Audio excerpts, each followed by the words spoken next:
You're listening to Tromedy, the podcast that helps you transmute your trauma with comedy. I'm Nancy Norton. I am a comedian, a registered nurse, and I'm studying therapeutic humor. I go around the world and I talk about the power of humor, why we need it, how it helps us. And this week, I'm so excited. We have two guests and talking about two different kinds of trauma and two of the funniest people I've been around in a long time, and I'm happy to tell you I'm related to one of them. You can guess which one. We have Bailey Norton and Kyle Ayers on the program. So please enjoy this episode of Tromedy. Bailey, I know you had a podcast about trauma for a while. Yeah, I did until I didn't want to produce it anymore. Yeah. Or you needed it till you didn't need it anymore, yeah, right? no, Wasn't exactly. it partly about because you are not allowed to express certain traumas? Yeah. Oh, I signed an NDA that I can't express certain traumas. Oh, can we talk around that in Yeah. any way? Oh my God, Okay. I would love to talk around What's it. some of Okay. like the stuff you're not supposed to say, so we know what to avoid? Say all the stuff you're not allowed to right now. We can bleep it. Oh, yeah. We can bleep it. Let's National say it. Basketball Association? Is that what NDA is for? National Basketball. It's a basketball. There's no bees allowed. Whenever I like to like push the boundaries with it as much as possible and be like, I signed an NDA, so I can't even tell you what happened to me. And a lot of people, I think, jump to that I was like molested by a celebrity, and I'm like, oh, he wasn't a celebrity. He was board certified. You could say something to Can like, we say he was keyword. board certified? We don't say what board. Yeah, we can't Yeah. say what board, but I can say that he is no longer Surf. board certified, whatever the board would be. So Yeah. Oh, he's no longer board certified? No. What? I know. Victory. I'm excited. Okay, let's start. Okay. I am nervous. I don't know. You guys are making me nervous. Oh my gosh. Let me say this. I love you. I'm so excited to be on your podcast. You're one of my favorite people ever, and I think you're so fun, and I love that you're doing this. Okay. Yeah. All right. I this always from do a both little. of us. Will you sign my name on that card? Yeah. Thank you. Also, dash Kyle. It's in her handwriting, but that's just because we write the same. He was driving. I was driving. I write a lot when I drive. It's hard to write with your eyes shut, though. So that's why I don't write when I drive. Oh, I love you guys. Welcome to Tromedy. Tromedy. We're good. Oh, wow. I was going to try. Harmonizing with Bailey. Tromedy. No. Okay, that was pretty good. No, well, maybe you could train me. I went low, but I love, you know what? When you go low, we go high. I just came up with that. That's brilliant, me. That's Kyle. my phrase. I have an NDA with Michelle Obama. Actually, it's very difficult to enforce. Welcome to Tromedy. I'm going to do it. We have started Tromedy a while back. Welcome to Tromedy. My guests this week are two of my favorite person and my new favorite person. My niece, a comedian, a writer, and an advanced scuba diver. Awooga, that's me. Hi. Bailey Norton, everybody. Yeah, I don't use those buttons. I use real applause. Real clap. I'll also clap. And thanks for having me. her, I'm going to say, is sweetheart allowed to say? Yeah, any candy, I guess. Any candy. Her Necco wafer. Her Boston My baked bean circus himself. peanut. Comedian Kyle Ayers from the podcast. You both have podcasts. What's your podcast, Kyle? It's called Never Seen It. I have comedians rewrite movies they've never seen, and we read their scripts. I love it. I love It's so it. fun. I gotta check it out. Bailey, what is you have a new one. I have two that are have both two? on hiatus right now. Maybe hello-atus. Yeah. Not quite hiatus. Medium-atus. But I had a podcast called Hot Topic with Pickle and Bailey with my best friend Pickle, who is a drag queen. And then I had one called Good Low with Bailey Norton, where it was sort of a Tromedy adjacent, but my little flavor. And it is retired at this time, but it was fun. But you know what we're doing here on Tromedy is expressing that trauma, getting out of us in any way. Yeah. You know, whether it's comedy, I always hit things. Whether it's comedy, bong. Whether it's comedy, poetry, whatever. Anyway, get it out of your body, express it, share it with the world. It's a better word combination, Tromedy, than if you went the other way and it was just comma. It'd be hard to show up on the search engine if your podcast was called comma. That's brilliant, or even though. coma. Comedy. Comedy. This is the podcast where we're in a coma. Call it comedy, but spell it exactly like comedy. James Comedy. Where do we start? Okay. First of all, you all have been together. I can't believe I've just now met Kyle, but I know. we know we're busy. And I haven't been out to LA in a little while. Yeah. You both live in Los Angeles Yeah. area.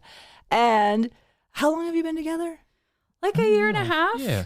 About a year and a half. Yeah. I feel like suddenly we're on the Newlywed Game or something. What's the wildest place you I can hold make up a sign that whoopee? says refrigerator.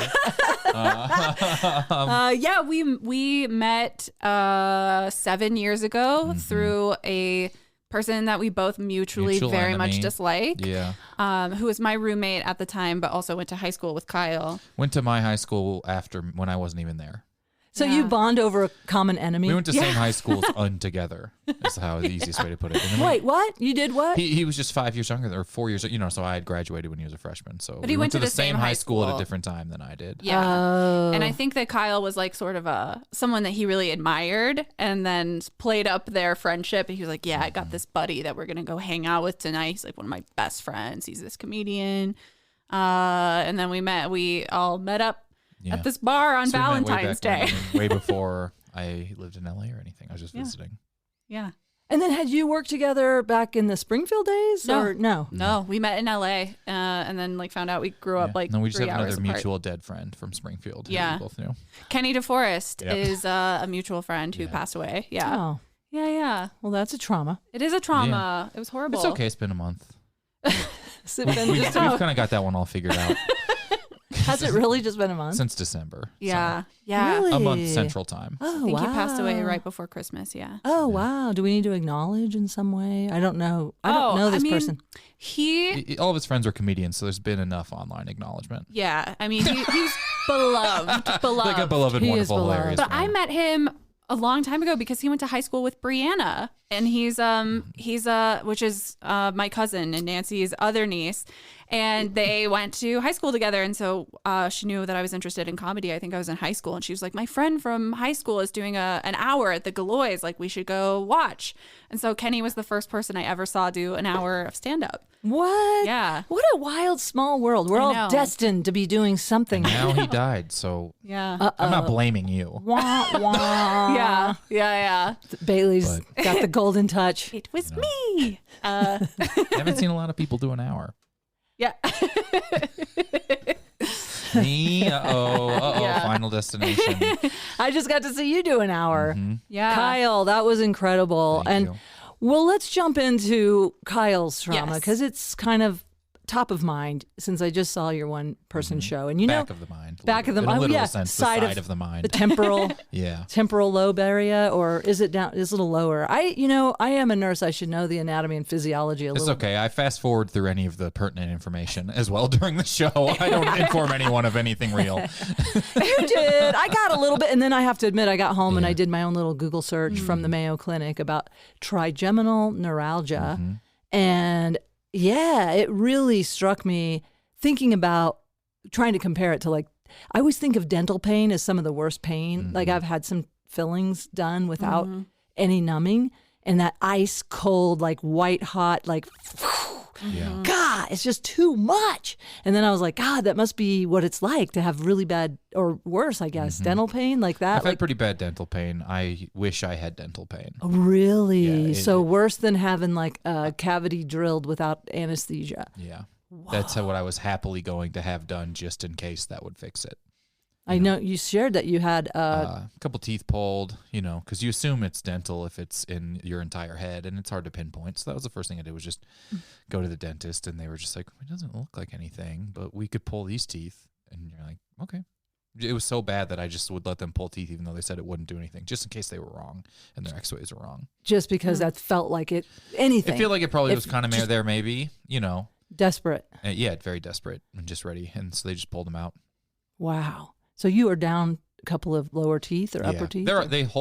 Sometimes they'll hold like M&Ms. The gaps that are in there. I'll sneak a little Reese piece Peanut back M&Ms there. or plain? No, these are plain size holes. These aren't Okay. these are like not the biggest molars, not my peanut. That's how we start to tell you what teeth it is. They're your peanut butter M&M sized molars. These are your crispy M&M incisors. Identifying it's our new way of measurement. We didn't adopt the metric system. We adopted the Mars bars system. You can share that with your local pediatric dentist in case they need to describe what they're going to do to the children. What killed your teeth is the size they are. Ironically. And Bailey, you opened the show, and it was so fun to see the development of your stand-up over the years. Thanks. I've obviously been a fan. Oh, and mutual fan. And it's fun to see I got to see you do just that kind of development where it's like, oh, there's this new through line about that's not sad. And, Yeah, thanks. Thanks. I like to open Kyle's show by just saying a bunch of stuff that isn't sad. That's not sad. No, it's I'm sort of the counterpoint. Bailey lists unsad things, and I'm like, these aren't unsad. Yeah. And then I list sad things for everyone. I love how you gave an audience member one of the slide whistles. I don't know. Who can do an impression of a side whistle? We should have brought it. No one on earth. That's why they're so sought after on Amazon. Yeah. Because that guy had perfect timing. Mm-hmm. I mean, used it only once, but such an impeccable placement and the fact that you had handed it to him. And I think it just says so much. Like, here, you be the buffer when things get too sad. Play this slide whistle. It's such a smart move, I think, to include someone in that way. And I've seen every iteration of Kyle doing this show, and he did something really smart, is doing something really smart while we were here, which is like kind of vetting people ahead of time by like gauging their reactions to his jokes and then giving them the slide whistle. Rather than handing it out immediately, I used to be handing out an entire children's instrument kit to the crowd, and then they became abusive immediately, and I had to, in Kansas City, take the instruments back from people. These people are abuse their privilege. Well, they've also, they're unhappy people in the Midwest to start with, so to hear noises like that live is fresh for them. Yeah, so, and they lead lives of quiet desperation. They're like, "This is my chance." I'm part of the show. They're all that wind-up monkey with the cymbals, essentially. And I said it to, but no, they would just do them all the time, thinking they're helping. And so I blame Instagram Real Comedy for that, where they want to help and help. I'm helping you by yelling at you. Heckling is helping now. And so just too many people made too much noise, and I just took them all back. That's it. And I was like, well, you guys, it's like I was like scolding a kindergarten class I was teaching. You ruined it for everyone. And it was my fault. Well, you know what I mean? The kindergarten teacher, I'm like, you guys, I gave a bunch of kindergartners ice cream and then asked them to sit down. I'm like, well, this might be on me. So maybe I give the best kindergartner some ice cream.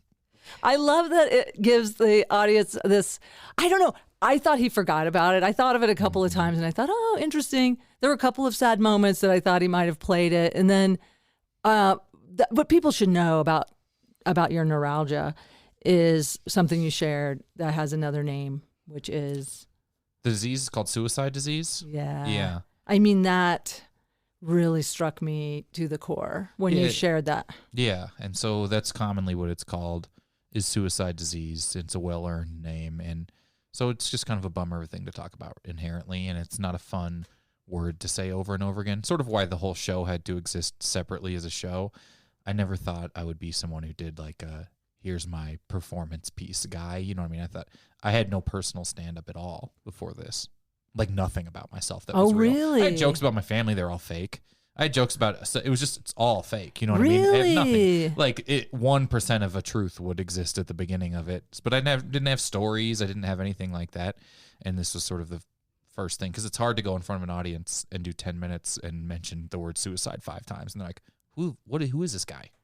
Like, what's happening? Yeah. So you kind of had to make this whole thing so they know what they're getting into. You had to get the whole context. And then you give relief. You give relief. You're like, sure. You dive in real deep and then you give quick release. Yeah. And then Bailey and I are looking at you like, we don't have anything in our act that's not actually true. Do we, Bailey? No. That is not how we roll. No, but it's like I like whenever I first met Kyle, like I saw some of his stand up was like on YouTube where he would like post clips and stuff, and like he's a genius like in wordplay and just in like joke structure. And so it's really fun to see him talk about personal things, but still hold like the wordplay and like the funny, like, I don't know, the levity that he like can manage to bring anyway, but like with this unbelievably heavy topic. I think it just like, it's so sweet and salty, and I think it like works so well.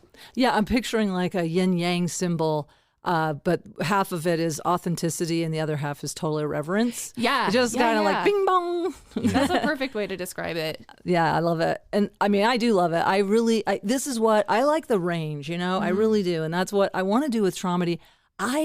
When I'm hosting this, I feel like I'm sort of trying to put on a little bit of a therapist hat. Sure. Hold space, make it a safe place. Which, if you're listening in reality, if your therapist is wearing a hat, you should probably find a new therapist. I can't. No matter the kind of hat. Ball cap is a big red flag.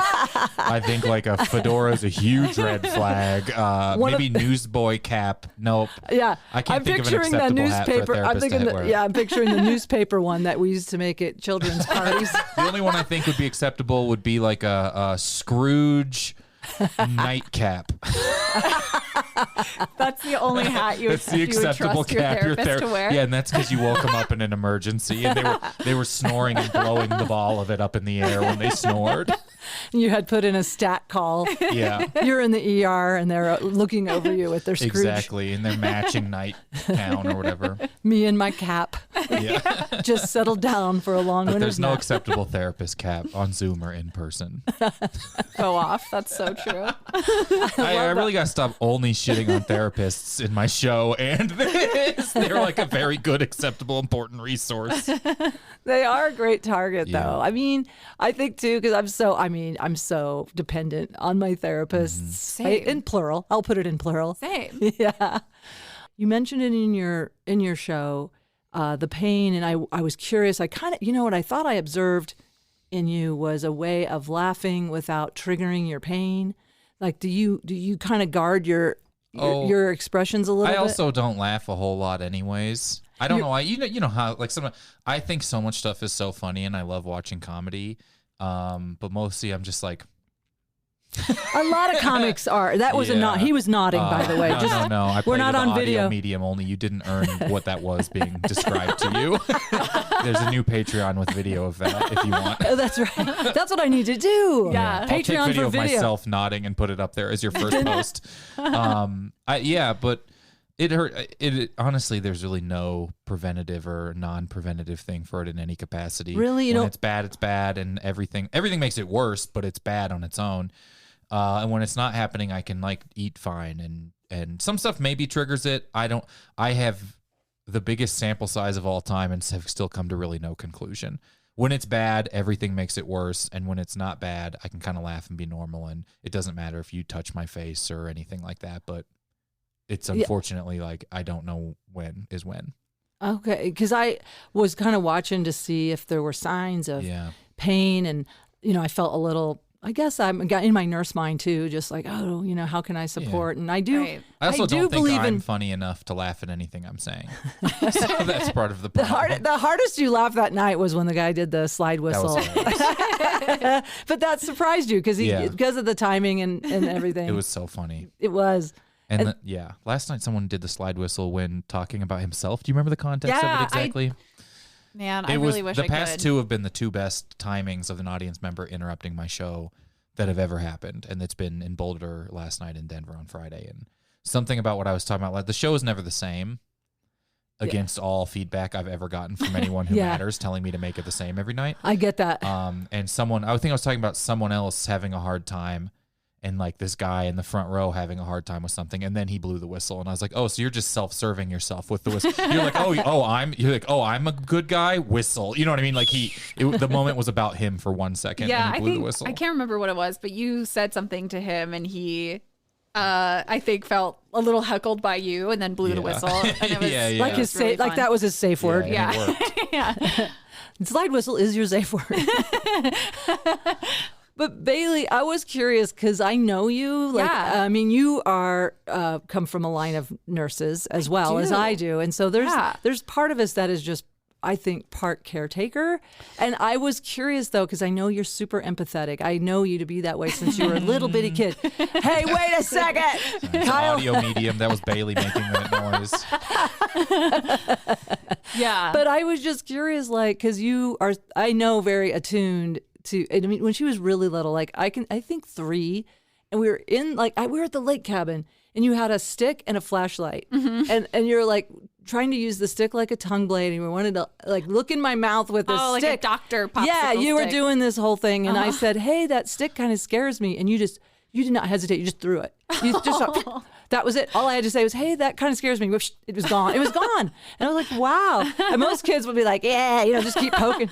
But anyway, I just want to, I want to acknowledge that. Like ever since you were a little kid. Yeah. But how are you all like, are you so tuned in to like, can you see in his face or is it how do you all, how do you help the situation, or how, do you just like give him space, or how do you all deal with this? Because I think there are a lot of people out there who have a partner with chronic pain, and it's a tricky thing, I think. And you mentioned that in your show as well. Like you mentioned that from one of the sites that that it impacts your family and significant others. I think it's just so hard. Like whenever I first started like dating Kyle and spending time around Kyle, I think something that I tried to remind myself of over and over again is like, there's nothing I can do here. Like there's nothing I can do to help.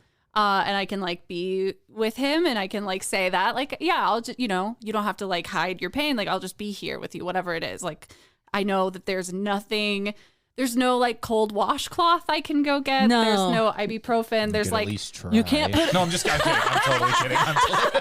What about a burrito in the microwave? Anything like a warm pack on this? You know what I mean? Does warmth? Nothing helps. No. Nothing topical. No, I mean, sometimes if it's really flaring up, honestly, sometimes I want to put immense amounts of pressure on it, and sometimes I want it to be away from everything, even like the wind or anything.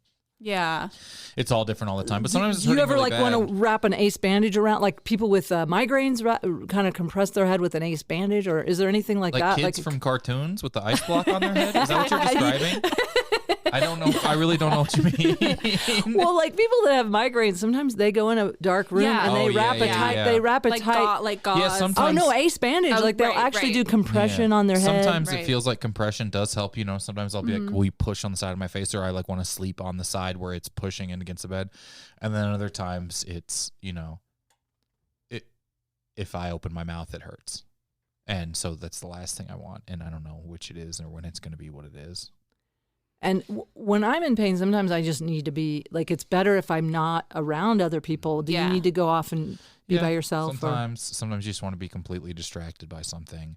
Yeah. If I'm busy or distracted, you don't think about it as much, Yeah, that's true. I know. We used to give patients when I was giving shots, or to kids or to anybody, I would give them a little math problem to solve, or have them, talk about some detailed operation of, how does this game work? What do you do? And, and try and just get them to change their track. Yeah. Of thinking. Distraction is a key. Totally. One of the keys. Yeah. So, because I never really noticed it hurting during a show, even though it hurts to talk. That's fantastic. Yeah. During the shows, you just are kind of like, what's next?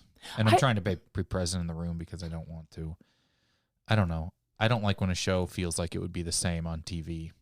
I know. It is if you're there. I'm the same way. That is like my whole thing, actually. I don't know that I could even do a show twice the same. Yeah, I want people, even though a lot of the show is the same, I want them to feel like they're seeing a thing they can only see if they came there that night. Yeah, and that's right. It's an interaction. I always talk about the space. It's not just about me. It's not just about you. It's about this in between kind of thing. Yeah. And I like to think of it as a temporary ice sculpture that will be melted when the show is over.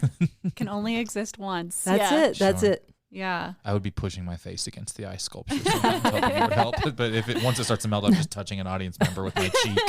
I feel obligated to sing the song from Frozen. Do you want to build a snowman? Okay. This is where you find out I've never seen Frozen.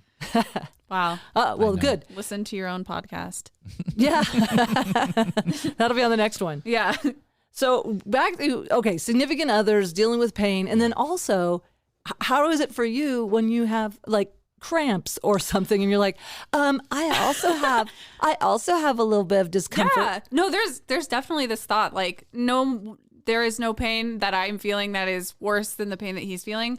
But I will say he's very like, just true. Like, well, I mean, it is true, but he's always like, he has said like point blank, like you don't have to like pretend that you're not feeling pain just because I'm also feeling pain. Like you can just say whatever you're feeling. And like he went to like CVS one time and got me like a hot pad for cramps. And he like, he's like he's supportive when I'm in pain too. So it's not like I can never say when I have a little headache, you know?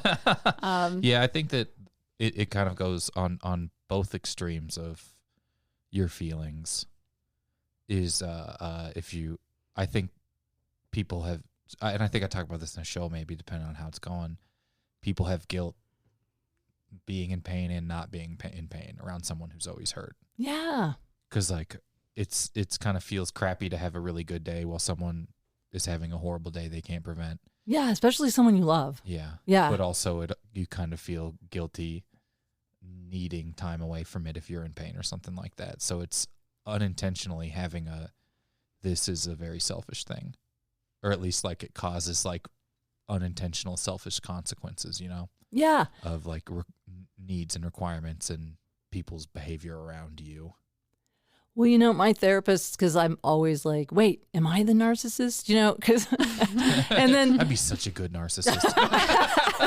But I call it situational narcissism where, and she was saying like complex PTSD, which is something she said I have, but it has similar traits, you know, because it's like, she's like, picture you just get shoved down on the sidewalk and then you're trying to take care of other people. That's not the time, you know, and if your trauma is up, if you're triggered or your pain is up, you do need, it is like, you don't have a lot to give another person at that time when you're really in deep self-care.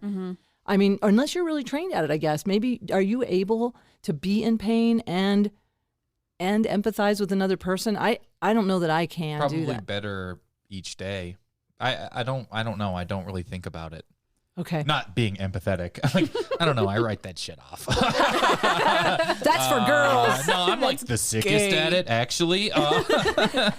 Yeah, being tight is dope. No, I don't really think about. This is such a process and such a part of my life all the time now that I don't remember what it was like before it, and and I think I just sort of behave like I don't have it as much as I can. Okay. So doing this podcast is like, let's just make it your life all about that's another thing. Trigeminal neuralgia is not your whole life. Yeah, I mean, that's a big thing that I would say if I had like a second main idea to the show is like, because people actually have come up to me a lot and want to talk to me about what's going on with them, which I like and also can sometimes get tiring. You know what I mean? In a selfish way, it's exhausting to field 50 suicide messages the day after a show or something like that, or at least like the idea of it. I'd be telling the police if I was getting 50 like I'm doing it now, but you know, it's a lot. Do you have an auto reply set up like call 988? Kyle's not here right now. 988. I do, but it just links them to my merch. I have like a Patreon where I'll reply to your suicide. It's a high tier. It is. For $15 a month, I'll take you seriously. For $15 a month, I will call 988 for you. That is the number, right? It's 988. The suicide hotline. Yeah, I think so. Okay, that'd be terrible if I'm giving out the wrong number. Wow. It's either 988 or 998. I think it's 988. Yeah. I think it's 988 too. I do too. I feel like it is. It's not at Joe Biden on Twitter. Yeah, it's 988. He'll reply. I think that a lot of people will talk to me, and a common question that I get a lot is from people who are in the life of someone who is in pain, asking how to behave in and around it. You know what I mean? Yeah. And like last night, someone asked me about, is there a way I can communicate with them on how much help they want or need? Yeah. And that's like a very specific, important, good question, I think. Mm-hmm. And I sort of just said like, and I think I say in the show sometimes, is you don't always, if you're in pain all day, every day, or at least like if you're in significant pain a lot, you don't always want to let it win that day. So sometimes you just want to pretend it doesn't exist because you're like, I can't believe I gave another day to this. You know what I mean? Yeah, I do know what you mean. can't believe this took up 8 hours of my life again. Yeah, that much of your bandwidth. I did nothing, and so it's a full-time job on top of your life that you can't control, and then like a part-time job on everyone else's life and your life. And so sometimes you just, if someone's like, are you okay? What's going on? You just want to be like, I want you to, it's not around today. Like you just want to tell them like, no matter what, I can't let it win this Friday or whatever. Yeah. You know what I mean? Yeah. And yeah. so I'm like, just be forward with it. That's what I told this person at the show was like, I don't just, if they want to give you a pain number, but also be accepting if they're like, don't talk to me about it today or something like that, because you don't want it to win. And that's kind of how I feel a lot. Yeah, and each person could work out a little system. I Yeah. mean, in the gay community, we used to have hankies that were in our pockets that told them what kind of sex you like. Sure. So you could have like a color code. Yeah, You could trigeminal have- neuralgia would be the otter of diseases, I believe. If I've been approached by gay men enough to let me know what I am. I don't know what an otter is. I think it's hairy but not bear sized. Oh my God, I've got to look up the otter now. I didn't know about the otters. Oh, this is new to me. I'm a little outside of the LGBTQ loop now. I'm just the Q these days. You know, I'm sort of a dangling Q out there. That's valid. This is the That's Q&A valid. portion. I'll where tell you what. I mean, seriously, after I retired from lesbianism, they do not full benefits. Oh yeah. I did what did I do? Like 20 years, 3 tours, you know. And I'm telling you, man, I came out to my parents in the Ozarks, and it was easier to come out to them as a lesbian than it was to come out to the lesbians as a non-lesbian. The pullback. They are so intolerant. It's so intolerant. That's why almost they like Outbacks. You can be out but not back, you know? I don't even know what that It's a means. Subaru Outback joke. I got It's just a I know, Subaru but you joke. could be out but not back. What does Yeah. the back part mean? I don't know. You're no longer a lesbian. I You're guess just you. I've just, when I was doing Seattle Comedy Festival, there was a lesbian. I was gonna say another lesbian, but I'm a non-lesbian now. But I'm a retired lesbian, so you know I'm like a lesbian. I'm an NL. I'm a non-lesbian. I'm a lesbian emeritus. You know but I was like, you've never seen this on a show, lesbians back to back, which is never in a porn search. Sure. Right. You know, like, Yeah, sure. lesbians back to back, doing just that. recreating the Charlie's Angels poster. Or doing that thing where you lock elbows and bend over. But how about, okay, last thing I want to ask about the neuralgia for the moment is how, like, thinking of Tromedy, and how does comedy help your pain or help your whole situation with, I guess it keeps me busy. keeps you busy? I like doing comedy in the literal moment that I'm actually doing it. I have a lot of frustrations with every other moment that involves comedy because now we all have to do the rest of it as well. Oh, I know. The whole marketing thing makes my stomach hurt. Yeah, Me same. too. Same. And but I love that you said when you're on stage and you don't have those symptoms. It all just sort of flies by. I think there's like some times where I sit and think, am I in pain right now? And then I will be. Yeah. But then I just get back into the thing and then the So- time goes by. If you dial into that area, you can kind of tune in too much I to think it. my baseline is probably much higher than nothing. So And you know, with pain, one thing with comedy and humor that I've been taught, because I'm studying therapeutic humor, getting certified, so I can increase my keynote fees. Anyway, not really. It's so I can help people and feed my family. yeah, But that the helps point- people. It does. But when we laugh, it releases endogenous morphine. It actually does. It's a healthy kind of morphine that you have opiate receptors. So it does lower or raises your pain threshold, I guess you'd It say. is like chemically medicine. Yeah. It is, Sure. yeah. Yeah. So is a lot of the medicine I take. You Yeah, actually sure. take medicine. All right, so you do Not take on some. a regular basis anymore. Well, there's a few the few main medications for trigeminal neuralgia. This thing called gabapentin, which is like a pain medication I'm allergic to. Oh, no. Oxcarbazine I'm allergic to, and so there's only like less effective, more extreme measures of something like a fentanyl drip I can get at urgent care. Oh, Or something like that. That at least makes me feel a little bit better. You take fentanyl and you're like, I get it. Like the news is right. This is the worst thing that could ever exist. I want to like take SoundCloud down. I'm like, this is terrible. I don't want it's. You get. I mean, it's like I feel. I could live on a park bench. Yeah. Oh, yeah. I mean, you just like could you imagine how good something has to be for that to be how someone and you're like, oh yeah. Yeah, I don't have to imagine it. It gets rid of this thing for a minute. But Yeah, you're like, and, I don't want to I can't do this every day. and I would say so many people on fentanyl, and I do have a friend whose son is on the streets of Seattle right now, and I know he's in a lot of emotional pain, and I'm self-medicating, and he prefers that to having a house, to being in Sure. a shelter. Yeah. Yeah, it is. Gosh, okay. People don't have, I mean, I could go way on and on about the lack of empathy for people who are addicts is like such a horrific, sad thing Yeah. to see in all of, I mean, even we live in Los Angeles. What do you think people say to us when you tell them you live in LA? Oh, so many homeless people. Don't you have to step over corpses? I Yeah. think that's what my cousin even Yeah. said today. And they're Yeah. like, no.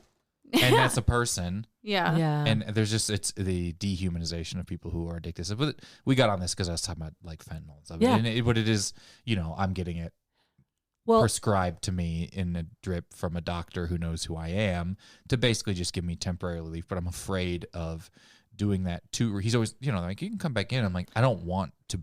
This is like that's a slippery day slope scenario, not just like do this to function. That's probably the alternate to thinking suicidal thoughts. I mean, I'm guessing that's where you have to be to go there. I have thankfully never been very had addictive properties. Yeah, that's good. I'm pretty good at me either drinking and drugs, and pretty good at cutting stuff if I need to cut it right away. Isn't that good? Isn't that lucky? I think we are lucky that we don't have whatever that is that gets us into that addictive. It's such cycle. a privilege not to have like any sort of chemical addiction. We had a chemical addiction that made us go to a second open mic once. Yeah. That's like maybe worse in the long run. But everyone has something that like makes the feeling definitely that less makes you of a feel. stigma. You can't really pick what that is. Well, one thing I just want to acknowledge that having something like this, a chronic disease or chronic pain or a lot of trauma, and I'm gesturing at Bailey when I say that because we're going to talk about your trauma in a second. But I just want to say, like, it does grow compassion in us. Like we do get it. We get self-medicating. We get like, wow, you need a break from that. I think it does grow in compassion in people. And there's this thing called post-traumatic growth that actually is one result of having a trauma where you get these gifts, because I don't know how and why, but somehow it almost like it forces something, it squeezes something out of us. It's like your own resilience like levels you up to this like next part of yourself. And I love that. Leveling up your resilience, Bailey. I think that a lot of people don't think a bad thing will ever happen to them. Yeah. There are those that have not. We talked about it briefly today. I think people drive like they'll never get in a wreck. Yeah. I think people think that nothing bad will ever happen to them. And I think if something inexplicably horrible happens to you, you realize you were just someone yesterday. Mm-hmm. You weren't like, people aren't more prone to these things or this or that. And so I think if something horrific and life affecting happens to you, you understand that, well, you were just someone a couple days ago. So was probably that person that you might be a little judgmental about. Yeah. Good. Beautiful. End scene. In like a funny way. If you guys aren't laughing, someone slide whistles at home. I wish one of these were a slide. I don't even know. I need to use those more often. There is one of them that's some sort of the dream sequence, isn't it?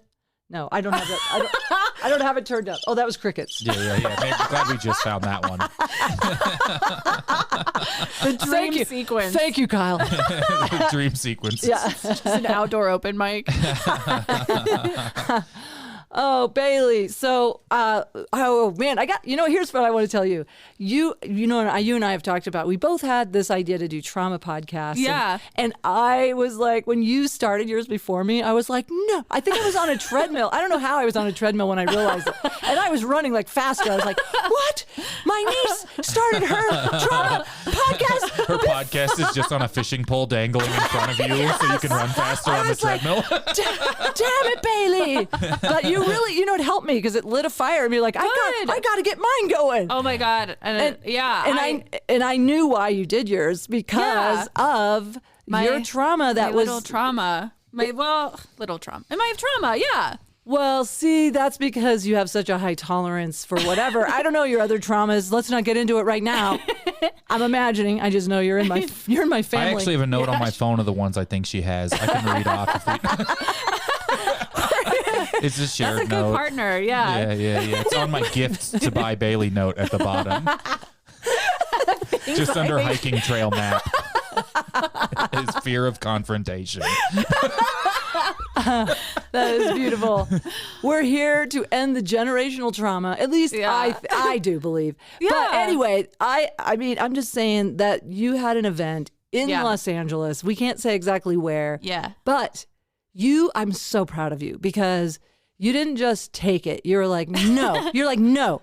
This person needs to be held accountable. Yeah. And how are you allowed to share about it, and how can we talk about it? Because that's why you did your podcast, right? So that you could. Yes. Yeah. So I could talk around it. And I have a lot of like anger about not being able to talk about it because It's the one thing that we do with our trauma. Yeah, it is. It felt like the only empowering thing that could possibly come from it is to talk about it. And that's the one thing I legally am not allowed to do, which is like such a frustrating, but also like, I don't know. I think it has some positive, benefits of challenge to it.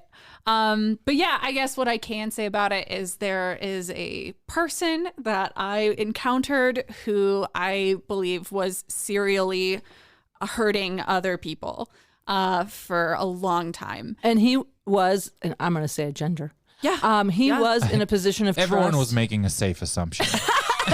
Hey, listen, I have a lot of female trauma, so I just don't want to say it's not just the males. Sure. No. But I think that's important. But this was Women are also- happened to be a male in a Yeah. position of trust. Can Yeah. I say that? Yeah. And someone who may or may not have been board certified. To be trusted by the people who would utilize his profession. Yeah. His services. And yeah, he's a really fucked up person, and I think hurt a lot of people. And would you say misogynist, sadist kind of guy? Yes, Or? big time misogynist. That feels like a gentle way of. I would like evil Yeah. towards. I really believe that. Like, God, it's so hard to not like just come out and say like all of the details, but like definitely someone who may or may not have chosen a certain profession to have power over women. In their most vulnerable state. Yeah. So draw your own conclusions. One of the most vulnerable states. Completely. California. I'm going to say this. Is this wrong if I say scoot, scoot, scoot? No. You can say scoot, scoot, scoot. Yeah. Okay. Yeah. Again, like. All right. Get yourself checked. Yeah. Okay. Annually, for your health. And so I after I was assaulted by this person, I sort of looked at their reviews of their business online and found that many women were experiencing things similar to mine, or as my lawyers liked to tell me, worse than what I experienced. Wow. Yeah. And so I ended up like finding, I think I worked with like 2 legal teams, and we got a few of the other people who left reviews to join our lawsuit. You were able to find them through Yelp or something? I'm still like really close with the ones who we were able to get in contact with. Like, and you started it. You started the legal process. Yeah. They had not started it. They had just left a review, and you're like, hey, we can actually take action. Right. That's awesome, right. Bailey. And they ended up getting like more results out of this legal action than I did, but it still like feels very like I think I like unlocked a part of my personality that I didn't know existed before, because like I like to talk about how confrontational I am now, but like that didn't exist before this happened. Like, I don't think I ever stood up for myself, and I think I like was really always taking the path of least resistance always. And then this happened, and it's just like something inside of me broke, and I became like a totally different person in some ways that are sad, like some ways that I'm like, oh, I miss this version of myself that was like so gentle and easy to be around. And now it's like, but I have to say, like, it's much easier to live my life as a version of myself who's like, a little cunty. Like a little cunty. A little cunty. I am so proud of my somewhat cunty niece. I Your also SCN. yes, somewhat cunty. That's your new merch, SCN. Yeah. But because I'm doing a lot of interfamily systems work. I think I mentioned this the other night, because you did share in your comedy how when you do confront people, then you cry. I cry every time. Every time I sob. Oh, that's why I got to get you a crybaby badass shirt. Remind me. But this is like, this is a part of you. And so I like to think about these parts of us that that sweet kind of tolerant, trusting person is still a part of you. Yeah. It's just that now you have a part that got activated. Yeah. That you can still activate somewhat cunty part of me. Yeah. I think I'm finding a way to balance it, because I noticed that for maybe the first 3 or 4 years after this happened, I had a lot of like unbalanced rage that I like I would get set off. I remember one time I was going through the Starbucks drive-through, and I was like grabbing my drink from the window, and the guy, it was a male barista. I was really, really, and still am very triggered by men. But the male barista like did the thing where he's about to hand me my drink, and then he like pulls it away a little bit right before I can get pranks you. to it. Just pranks me. It was a really like light, annoying prank, but it was like really meaningless in the grand scheme of things. I sobbed. I burst into tears in a way that like shocked the hell out of him, and I like freaked out. I was like, what the fuck is wrong with you? Like, what the fuck is like, and this is a young boy who just like was probably trying to flirt with me, and like I had the biggest reaction. I called my dad, and I was just sobbing, like, and so it was like little things like that would just like, well, that's PTSD. I mean, Totally. that is a PTSD response. Yeah. We are reactors when something just reminds you of it was a trust violation. It's like, here's the agreement. Here's your drink. And not only that, you hadn't had your coffee yet. So I'm like, don't mess with me now, motherfucker. Don't even prank Bailey till she's had her matcha. Yeah, exactly. No, I was so easily like, trust felt so violated so frequently when it really that was not the intention, I realized. But I was having like really public outbursts, like in really embarrassing ways. I was at a Target, and it was right when the pandemic was like full force. So I had to get some towels or something, and I was going to check out in the electronics aisle, and you could have it was like a 5-item maximum or something. And so I had 2 towels, and I was like, this is the correct number of items. Great. And there was a man in front of me with an entire full like grocery cart of stuff that he was trying to check out at this 5-item maximum. And the girl working was in a wheelchair, and he was yelling at her, and he was like, just let me check it out. Like, I'm not going to the front. I'm not doing your stupid COVID rules. Like, let me just check this out. And she's like, I don't know, just something about her like being attacked by a grown man. You're in a wheelchair. Yeah, I like, I'm not proud of this necessarily, but I was with my roommate Will at the time, and I was like, he is very like, he's seen me have outbursts many times, and he could see that I was getting like agitated watching this happen. And he was like, it's okay, like, you're okay. No one's talking. You're okay. And I was like, no, I'm not. I'm actually not okay. And I snapped, and I called this guy. I was like, you're fucking embarrassing yourself, you fat fuck. Do you realize that? I love it. Well, I know you're not proud, and I probably should. I'm not a good aunt. But uncle. I'm also not helpful, because I sometimes think that even if it's a hateful and degenerative way to make fun of someone, sometimes people need to be mocked for the thing you think they're most insecure about, so they'll reel it in a little bit. We do know. We can't help but know that that's a vulnerability. Yeah. You want him to feel as bad as he possibly can, to acknowledge he's a human being out in the world where human beings. I don't think that when you think about like I don't know, I don't find any of them to be overreactions. Just like I don't find when I think about something like PTSD, and you think about how it's most commonly associated with, like, in a literal sense, like a soldier or something, right? Yep. And a firework goes off. Well, you're just outside, and it's in metaphoric ways, obviously, only your firework is going off. Yeah. The thing that you got, like that like right. Yeah. And it's something telling you like you're in like, and you even have the kid who jerked the thing away wasn't meaning to upset you with fireworks. He just likes the 4th of July or whatever, but That's he's a still great way to doing put this, it. and he doesn't realize it's that. And then your reaction is based on a lot of stuff, and that's just kind of a thing that happens. Yeah, it is. But I think that like I also want to just say I don't like that kid anyway. It's like I've never liked the stupid look at your shirt and poke your nose thing. No, I hate that shit or too. that kind of shit. I'm just like, what? There's nothing about, like, in my body environment. It's just it lurches something anyway, even if it's not PTSD. What if that guy was me and I'm just hiding this entire time? I'm like, this is how we met. I'm like, yeah, this guy stinks. I bet he's attractive. And he's working at a Starbucks just trying to get his power back any way he can. You know, like I know. Yeah, this isn't my only gig.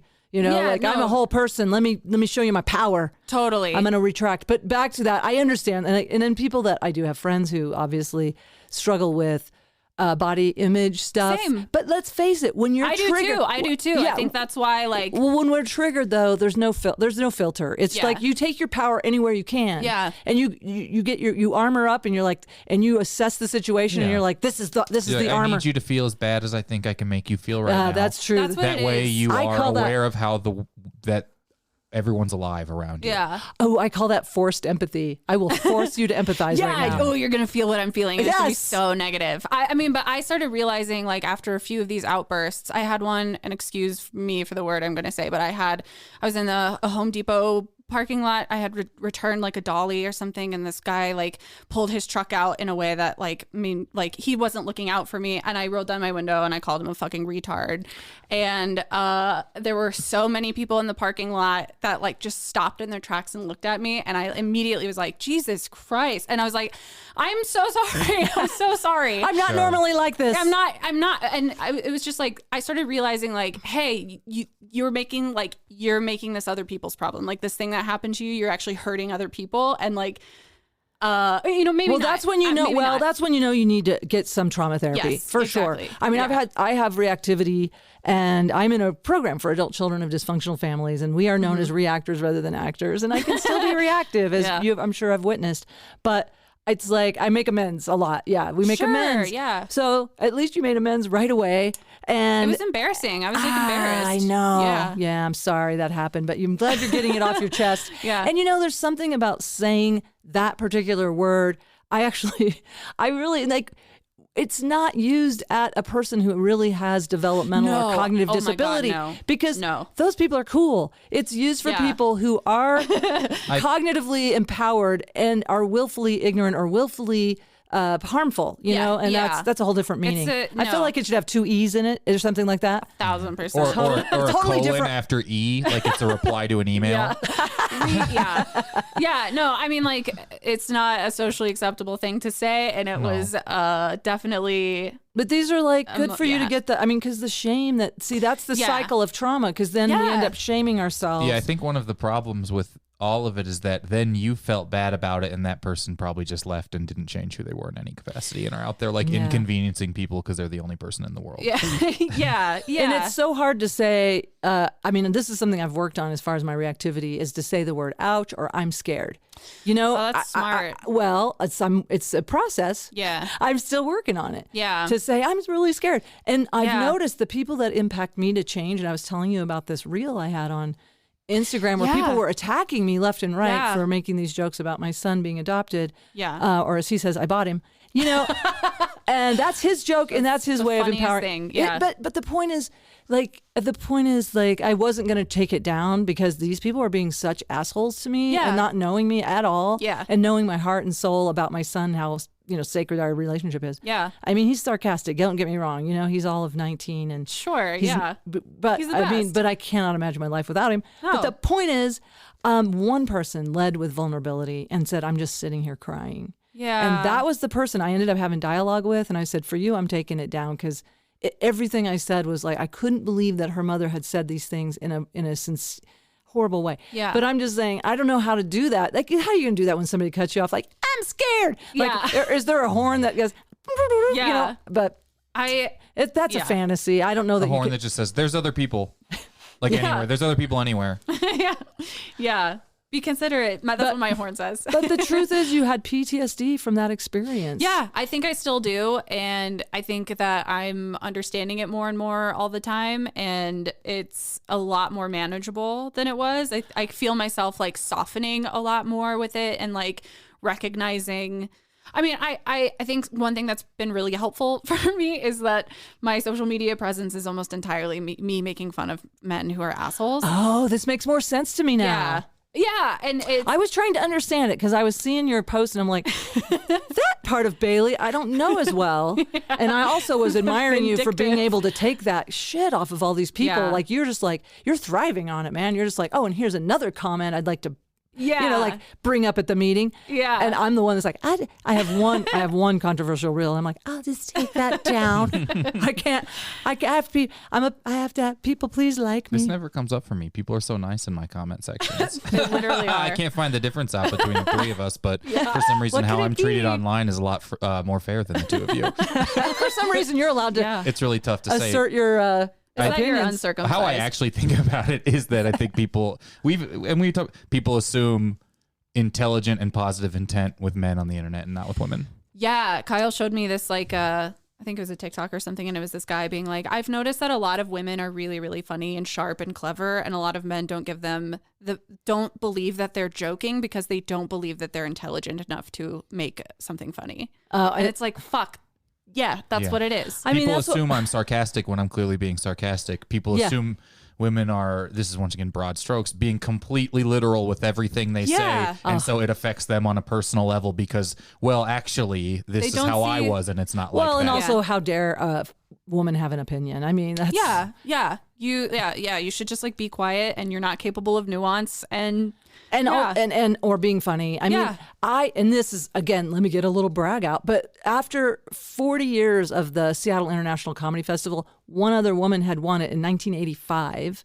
And then whatever year I won it, 2019. So that's 34 years gap. Right. And then it's just crazy. It is crazy. But that's because, it's not just because people think women aren't funny, but also the way women are funny, like you and I were talking about. We're very emotionally funny. Yeah. Like we're processing emotions typically. Not that we can't be wordsmithy and everything else. No, for sure. But anyway. Our comedy, I think, comes from a different place. And I think about this a lot too. Like, I think about this with Mindy Kaling, who's like such a star. A lot of people hate her. A lot of people don't find her funny because her comedy comes like so from her femininity. You know, it's like what she talks about is like so the experience of like being female in a very femme type of presenting way.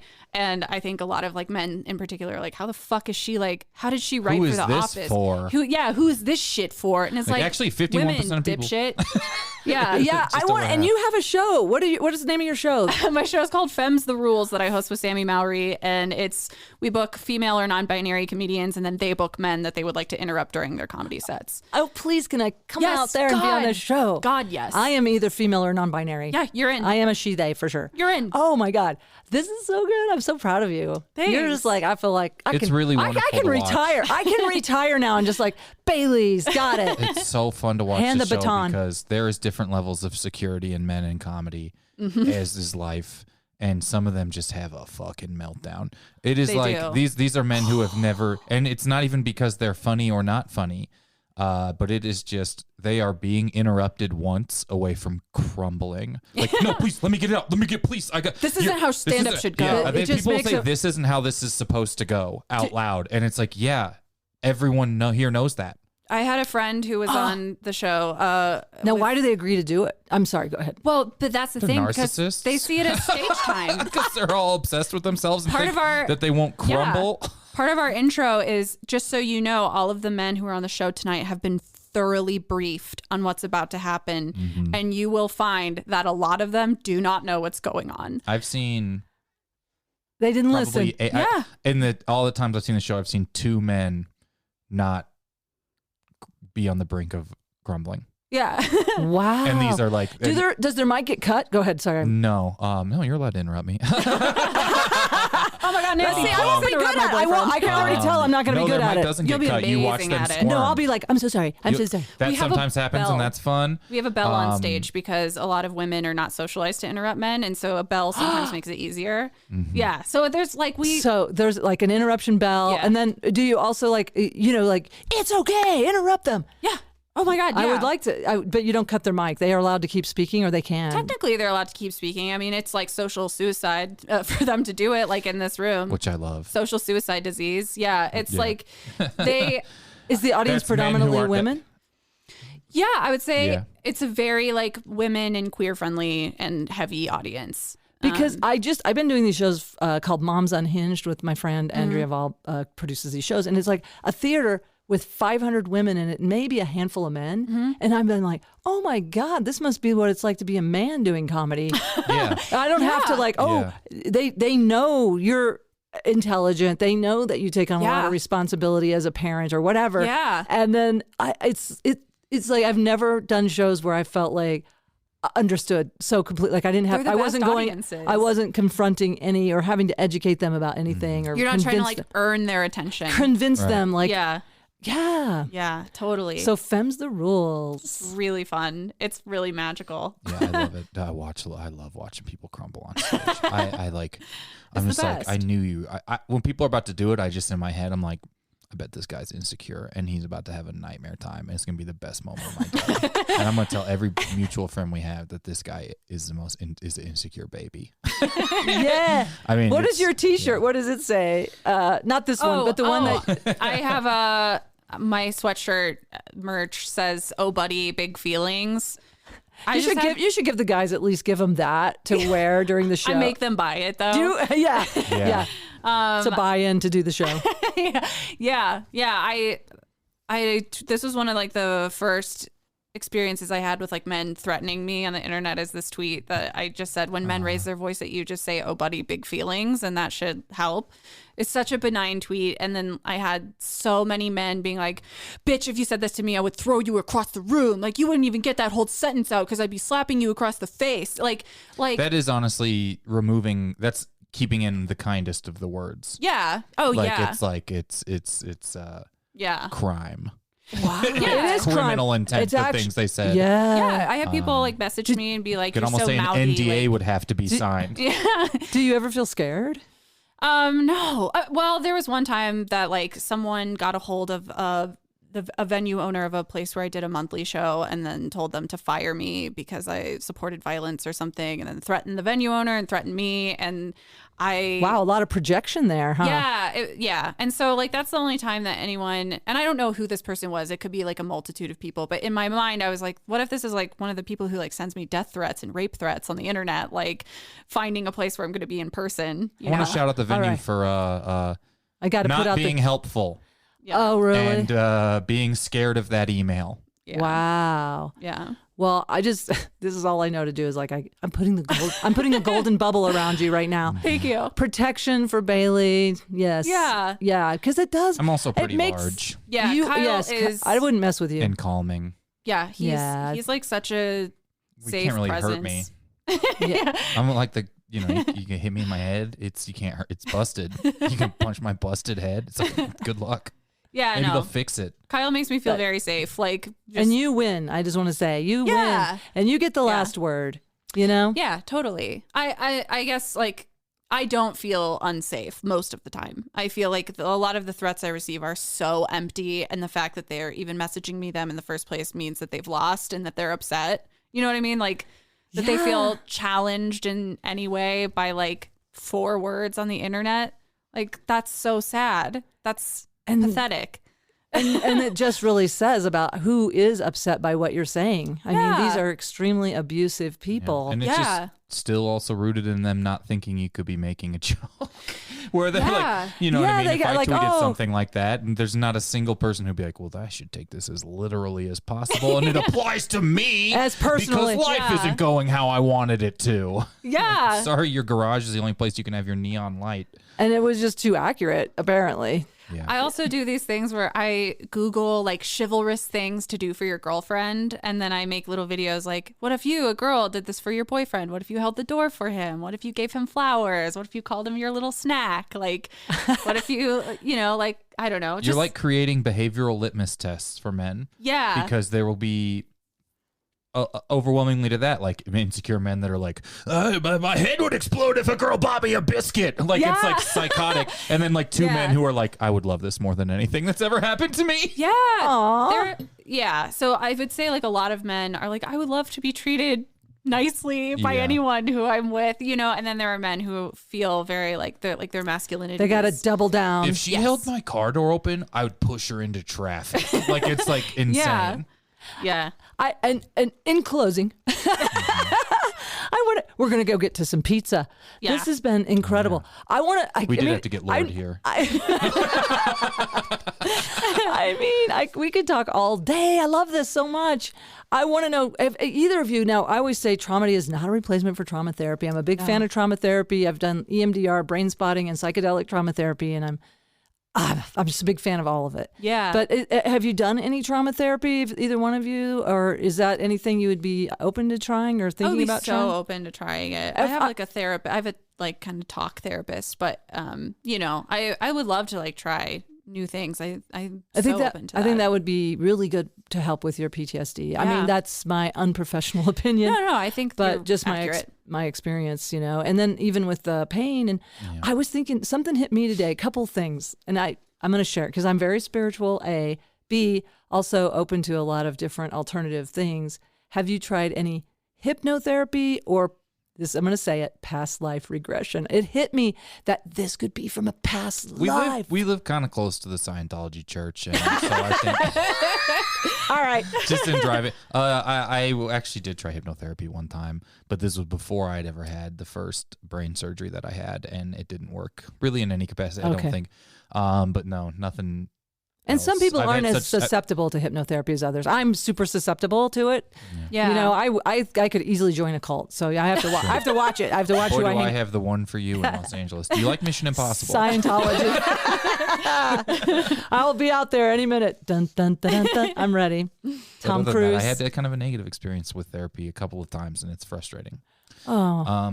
You know, I mean, I joke about one of them in my thing, and but you're just sort of like, oh, this is a lot of money and a lot of just like time to have been wrong about this person the entire time. And I mean, everything I do ends up coming back to like wealth inequality and medical access in this country being a giant situation and issue. And so I think that all is rooted in that as well. I mean, I think better wealth equality, I probably get this taken care of before it gets as bad as it was.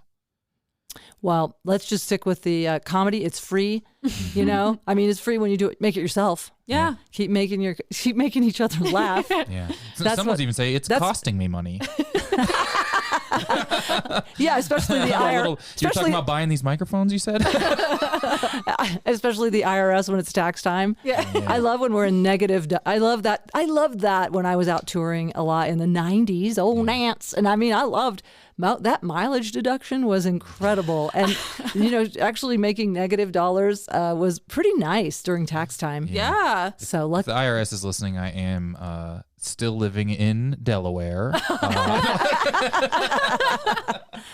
Well, thank you both so much. This has been incredible. Yeah. Thanks, Aunt Nancy, Uncle Lance. Uncle Nance. Yeah. Or I heard that the non-binary term is ankle, and I'm like, I don't know. It's a body part. That's a, Ankle Nance. I heard. I do have nice aunt ankles. and uncle put I don't want to together? brag, but is I that guess it would be aunt if it was the other way. If it was uncle and aunt. Aunt Nance. Which I kind of like that a lot, honestly. I like aunt. that's I do getting too. that's getting close to the somewhat cunt somewhat Yeah. cunt Nance. This is my auntie Nance. Auntie Nance. There it is.